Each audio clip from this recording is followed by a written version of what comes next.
After a short break, football season again starting in India.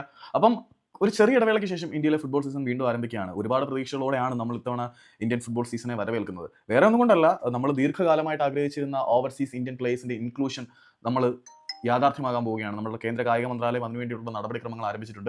India dual passport അനുവദിക്കാത്തതുകൊണ്ടായിരുന്നു ഇന്ത്യക്ക് മാത്രം overseas പ്ലേയേഴ്സിനെ കളിപ്പിക്കാൻ കഴിയാതിരുന്നത്. അപ്പം കഴിഞ്ഞ വീഡിയോയുടെ കമന്റ് ബോക്സിൽ ഒരാൾ ചോദിച്ചിരുന്നു എന്തുകൊണ്ട് ഇന്ത്യൻ താരങ്ങൾക്ക് മാത്രം അല്ലെങ്കിൽ ഇന്ത്യക്ക് മാത്രം ഓവർസീസ് സിറ്റിസൻസിനെ കളിപ്പിക്കാൻ പറ്റുന്നില്ല എന്ന്. അപ്പോൾ നമ്മുടെ ഭരണഘടന അനുസരിച്ച് ഇവിടെ സിംഗിൾ സിറ്റിസൺഷിപ്പാണ്, ഡ്യുവൽ സിറ്റിസൺഷിപ്പ് അനുവദനീയമല്ല. ചില ഇളവുകൾ വരുത്തിക്കൊണ്ട് ഡ്യുവൽ പാസ്പോർട്ട് അനുവദിക്കാൻ ഉള്ള ഒരു തീരുമാനത്തിലേക്ക് എത്തുന്നുണ്ട്. നമ്മുടെ ഒളിമ്പിക് മെഡൽ ടാലിയിലും ഫുട്ബോൾ, ടെന്നീസ് പോലെയുള്ള ഗെയിമുകളിലും ഇന്ത്യൻ ഫുട്ബോൾ ടീമിന്റെ നിലവാരം അപ്ലിഫ്റ്റ് ചെയ്യുന്നതിന്റെ ഭാഗമായിട്ടാണ് ഇത്തരത്തിലുള്ള ഇൻക്ലൂഷൻ എന്ന് കേന്ദ്ര കായിക മന്ത്രി പറഞ്ഞിട്ടുണ്ട്. സോ ആ ഒരു സന്തോഷം അവിടെ നിൽക്കുകയാണ്. അപ്പം നമ്മുടെ ഇന്ത്യൻ ഫുട്ബോൾ സീസൺ അവസാനിച്ചിട്ടുണ്ട്. ഡ്യൂറന്റ് കപ്പോട് കൂടി തന്നെ ആയിരിക്കും അടുത്ത സീസണും ആരംഭിക്കുക. ജൂലൈ 18 തീയതി ആയിരിക്കും അടുത്ത ഫുട്ബോൾ സീസൺ ആരംഭിക്കുക എന്നാണ് പുറത്തേക്ക് വരുന്ന റിപ്പോർട്ടുകളൊക്കെ സൂചിപ്പിക്കുന്നത്. അപ്പം ചെറിയ ഇടവേളയ്ക്ക് ശേഷം വീണ്ടും ഇന്ത്യൻ ഫുട്ബോളിന്റെ ആളും ആരവും അരങ്ങും ഉണരുകയാണ്. നമുക്ക് കാത്തിരിക്കാം പുതിയ ഫുട്ബോൾ മാമാങ്കത്തിൽ.